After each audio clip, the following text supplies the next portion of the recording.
Forum Podcast. Cédric Bourboin est son invité. Bonjour à toutes et à tous, une bienvenue à cette nouvelle capsule podcast filmée. J'en fais tomber mon livre, d'émotion de vous retrouver. J'ai la chance et l'honneur aujourd'hui d'accueillir un de nos fiers partenaires depuis un petit peu plus de 4 ans, Mathieu Chamorel, qui est associé fondateur de la fiduciaire d'Inessa, qui est un expert en finance et en controlling. C'est bien juste? C'est bien juste, merci.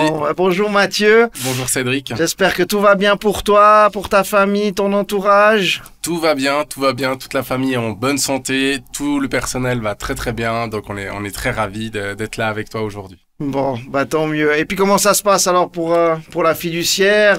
Vous avez quand même une fiduciaire relativement importante. Vous êtes sur trois régions, Genève, oui. Martigny et puis Lausanne. Effectivement, donc on a nos bureaux principaux à Lausanne. On est une bonne équipe de un peu plus que 15 personnes. Et puis ça a été un challenge tout à fait spécial aussi pour nous et indirectement aussi pour nos clients de traverser cette crise. On a beaucoup de chance puisqu'on avait déjà depuis longtemps axé notre métier sur le digital. C'est un des métiers qui est le plus à risque d'un point de vue digital et perte de job. Donc on avait déjà digitalisé tout. Et en gros, à peu de choses près, c'est le matin, on a dit à nos collaborateurs que le soir, ils reprenaient leur ordinateur à la maison et le lendemain, on était tous opérationnels depuis la maison. Donc, on a réussi à mettre rapidement en place cela.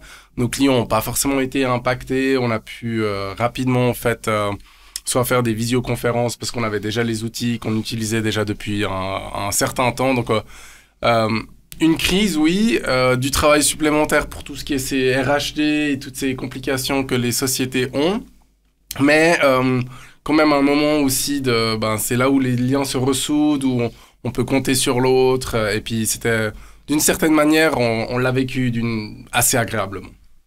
Ouais. Heureusement, personne n'a été atteint dans notre entreprise, la santé va bien, on a eu 2-3 clients qui ont effectivement attrapé la maladie, mais tout le monde s'en sort très très bien et on est ravis pour ça en tout cas. Donc vous étiez, bravo, mais vous étiez déjà prêt sans le savoir à opérer de cette manière-là. Le home office était déjà quelque chose. Alors je pense que nous en tant qu'entrepreneurs, puisque oui. on le maîtrise, mais j'entends au niveau des collaborateurs, ça s'est fait. Alors, très naturellement, il n'y a eu pas grand-chose à mettre en place. Tout était déjà accessible depuis l'extérieur ou depuis vos clients quand vous étiez en déplacement. Alors, d'un point de vue des associés, on avait déjà mis en place la technologie effectivement pour les associés. Donc, les associés étaient habitués à faire effectivement du télétravail. En tant qu'entrepreneur, on n'a pas vraiment un horaire régulier. On travaille un petit peu tout le temps, j'ai envie de dire. Donc ça, pour notre part, ça a été assez facile. Pour les personnes un peu seniors dans notre société, ils avaient la discipline. Et puis comme du coup, les moyens technologiques étaient en place, ça fonctionnait très bien. Et ça fonctionne encore, puisque une grande partie de notre personnel senior est encore en télétravail.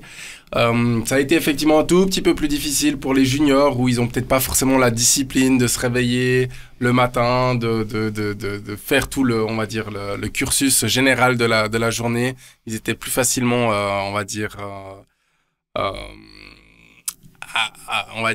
je perds mes mots, mais motivé peut-être plutôt par Netflix que le travail comptable. Mais sinon, j'ai envie de dire, on a vraiment de la chance.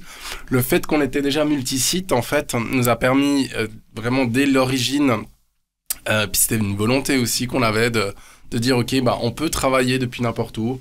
On sert nos clients au plus proche tout en étant possiblement à distance avec le digital. Donc, par là, on a eu déjà des expériences dans le passé où un des associés est parti 3 à 6 mois à l'étranger, puis a pu continuer à servir ses clients.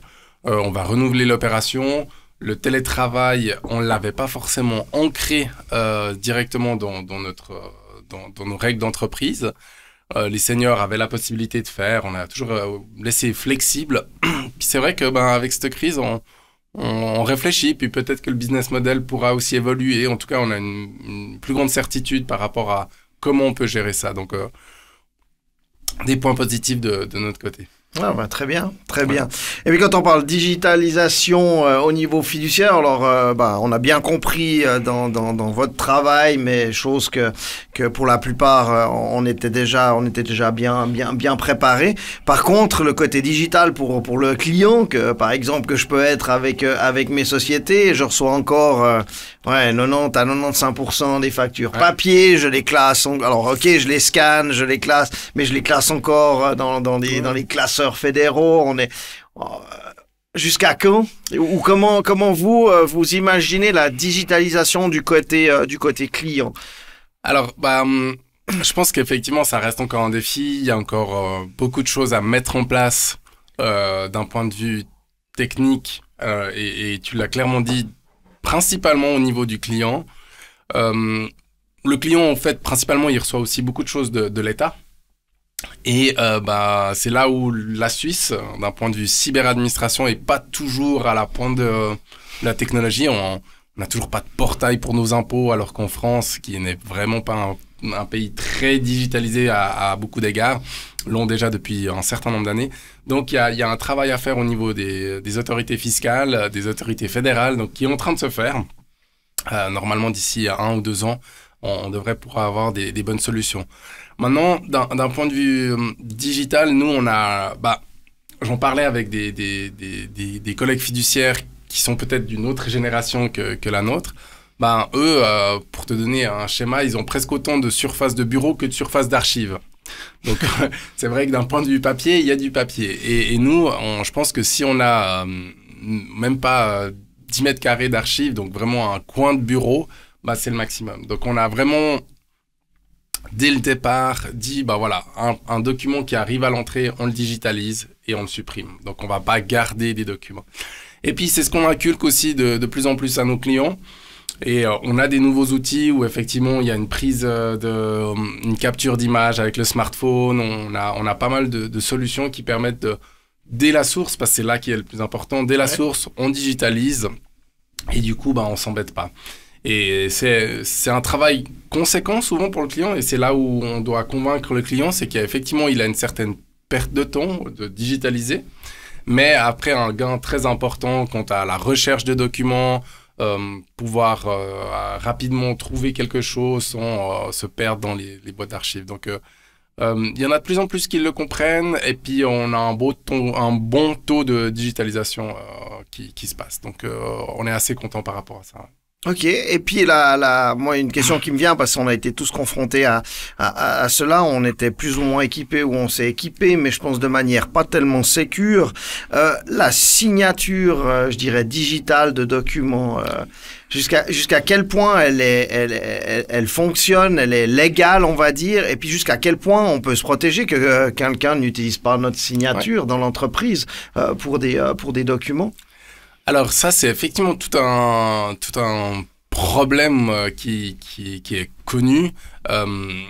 Aujourd'hui, on a pour de la chance en Suisse, on n'a pas trop de problématiques à ce niveau-là d'un point de vue confiance ou d'utilisation frauduleuse, contrairement peut-être à d'autres pays.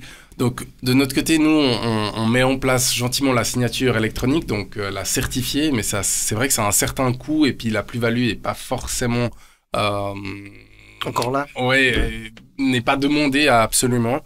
On exige aussi, tous nos documents sont en double signature, donc ça permet aussi un tout petit peu d'atténuer cela.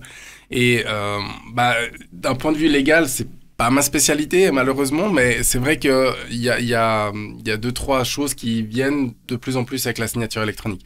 Maintenant, on a un système qui s'appelle la Swiss ID en Suisse qui est assez obsolète maintenant déjà, qui est en train d'évoluer vers du smartphone. Donc là, de nouveau, la transition se fait principalement via le gouvernement qui, en tout cas pour la Swiss ID, avait choisi de passer ça dans les mains des privés. Donc c'est la Poste et puis je crois une autre société qui font ça.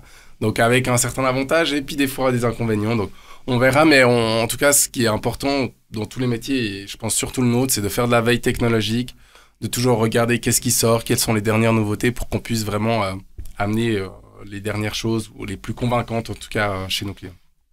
Ok, tout à fait. Ouais, alors même si c'est pas ton directement ta valeur ajoutée, ton expertise, pardon, je dirais. C'est vrai que je me suis posé la question. Alors, j'ai dû signer des documents, j'ai dû faire signer des documents. Alors, vis-à-vis des autres, typiquement les RHT pour les collaboratrices, collaborateurs, on était déjà chacun à notre domicile, donc on a réussi à faire signer, mais de manière un peu archaïque, ces documents.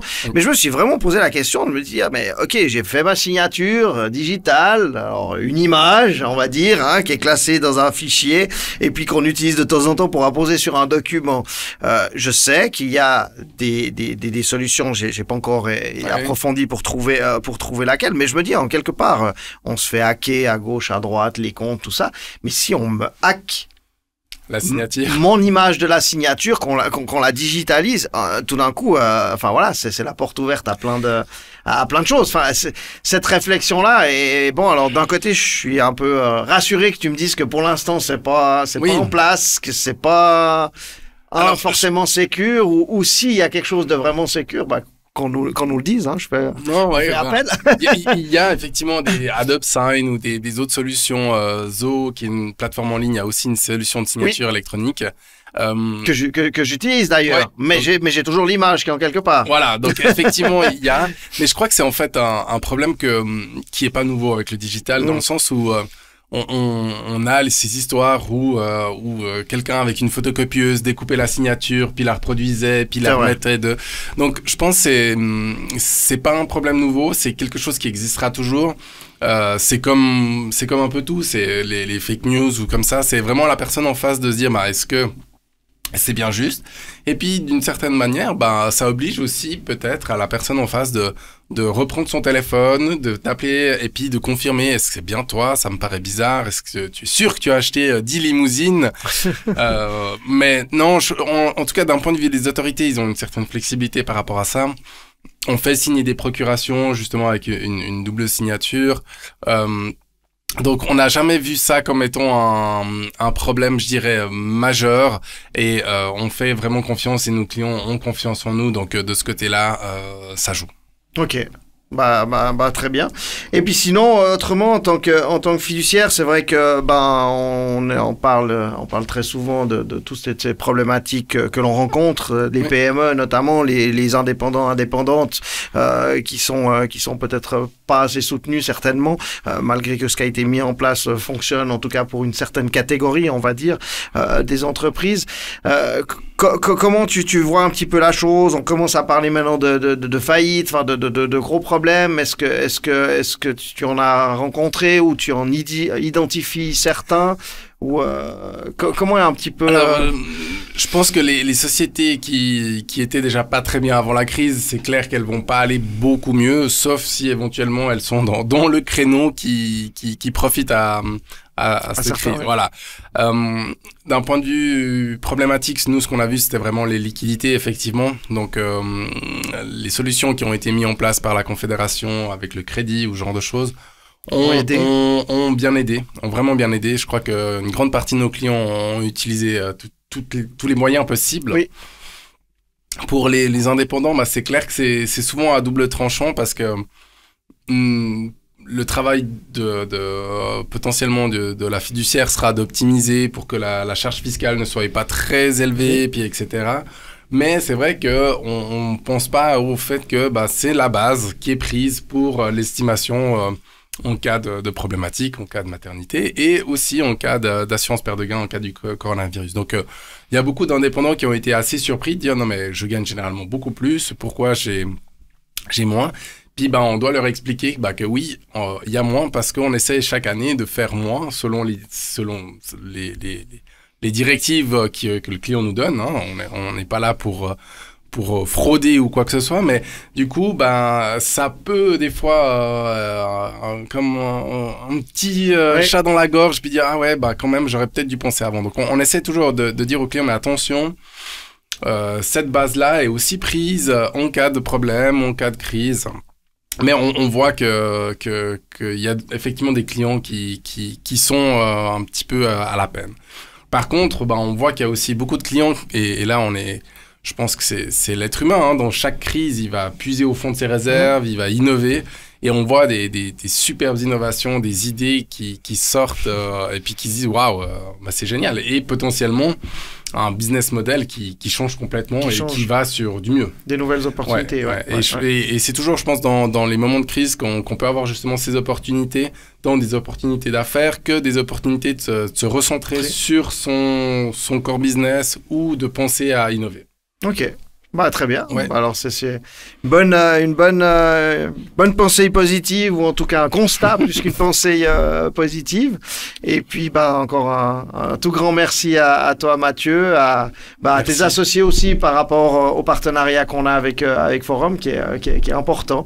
Oui. Et puis, en tout cas, dans cette crise, bah, tu as été là, vous avez été là pour mes différentes sociétés, et puis pour nous aider à remplir tous ces documents, même qu'ils étaient super allégés et tout, mais comment ça se passe, à qui faut demander, en plus sur le canton du Valais, sur le canton de Vaud, en fait il y avait plusieurs choses, mais ça faisait du bien, et je suis sûr que pour d'autres de vos clients ou pour d'autres fiduciaires et entreprises, ça faisait du bien de pouvoir se reposer aussi sur votre expertise et puis être tranquille dans ces moments qui n'étaient pas forcément faciles, en tout cas, au début, quoi. Un vrai challenge. Donc, voilà. Merci à toi, Cédric, pour aussi le forum, cette superbe plateforme qui permet de donner une magnifique visibilité aussi. On apprécie ce partenariat depuis maintenant effectivement 4 ans.